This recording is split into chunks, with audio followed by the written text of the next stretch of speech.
ನನ್ನ ಆರಾಧ್ಯ ದೇವಿಯಾದಂಥ ಶ್ರೀ ನಾಗಕನ್ನಿಕಾ ದುರ್ಗಾಪರಮೇಶ್ವರಿ ಅಮ್ಮನವರ ಪಾದಾರಕ್ಕೆ ವಂದಿಸುತ್ತಾ,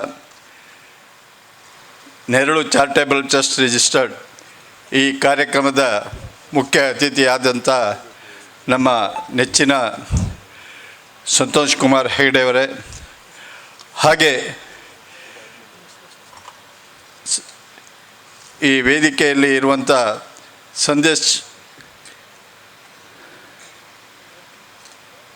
ಬೆಳವೆ ಸಂದೇಶ್ ಕಿಣಿ memorial charitable foundation ಅಧ್ಯಕ್ಷರಾದಂಥ ಸತೀಶ್ ಕಿಣಿಯವರೇ, ಹಾಗೆ ಮಾಬಲ್ ನಾಯಕ್ ಅಲ್ಬಾಡಿ ಅಭಯಂತರರು, ಹಾಗೆ ಉದಯ್ ಕುಮಾರ್ ಶೆಟ್ಟಿ, ಹಾಗೆ ವಿಜಯ ಕರ್ನಾಟಕದ ನಾನ್ ಡಿಸೋಜ್ ಅವರ, ಹಾಗೆ ಪಂಚಾಯತ್ ಅಧ್ಯಕ್ಷರಾದಂಥ ಉದಯ್ ಕುಮಾರ್ ಶೆಟ್ಟಿಯವರೇ, ಕರ್ನಾಟಕ ಬ್ಯಾಂಕಿನ ನಿರ್ದೇಶಕರಾದಂಥ ಬಾಲಕೃಷ್ಣ ಅರಸೆಯವರೇ, ಹಾಗೆ ನಮ್ಮ ದೇವಸ್ಥಾನದ ಅರ್ಚಕರಾದಂಥ ಅಭಿಷೇಕ್ ಬಾಯ್ರಿಯವರೇ, ನಾನು ಹೆಚ್ಚಿಗೆ ಮಾತನಾಡಲಿಕ್ಕೆ ಹೋಗೋದಿಲ್ಲ.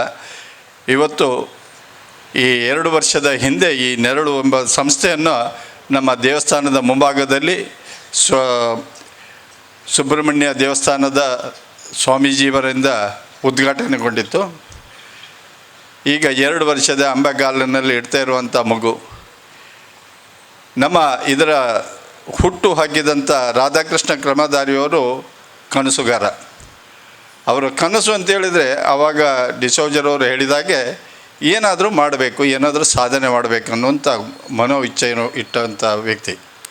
ಅವರು ಹಿಂದೆ ಸಹ ಯುವಕ ಮಂಡಲದ ಅಧ್ಯಕ್ಷರಾಗಿ ಅನೇಕ ಕಾರ್ಯಕ್ರಮಗಳನ್ನು ಹಾಕಿಕೊಂಡು ಜನೋಪಯೋಗ ಕಾರ್ಯಕ್ರಮವನ್ನು ಮಾಡಿದಂಥ ವ್ಯಕ್ತಿ. ಹಾಗೆ ಈಗ ಅಸಹಾಯಕರಾದಂಥ ಆರೋಗ್ಯದಲ್ಲಿ ಸಮಸ್ಯೆ ಇರುವಂಥ ವ್ಯಕ್ತಿಗಳನ್ನು ಗುರುತಿಸಿ ಅವರಿಗೆ ಅವರ ಈ ನೆರಳು ಚಾರಿಟೇಬಲ್ ಟ್ರಸ್ಟಿನಿಂದ ಸಹಾಯಧನವನ್ನು ನೀಡ್ತಾ ಬರ್ತಾ ಇದ್ದಾರೆ. ನಾನು ಆಶಿಸುವುದಿಷ್ಟೇ, ಅವರ ಈ ಕನಸು ಯಶಸ್ವಿಯಾಗಲಿ, ಅವರ ಏನು ಮನಸ್ಸಿನಲ್ಲಿ ಅವರ ಏನು ಇಚ್ಛೆ ಇಟ್ಟುಕೊಂಡಿದ್ದಾರೆ ಆ ಕಾರ್ಯಕ್ರಮ ಒಳ್ಳೆ ರೀತಿಯಲ್ಲಿ ನೆರವೇರುವಂತೆ ಈ ತಾಯಿಯ ಪೂರ್ಣ ಅನುಗ್ರಹ ಅವರ ಸಂಸ್ಥೆ ಮೇಲೆ ಇರಲಿ.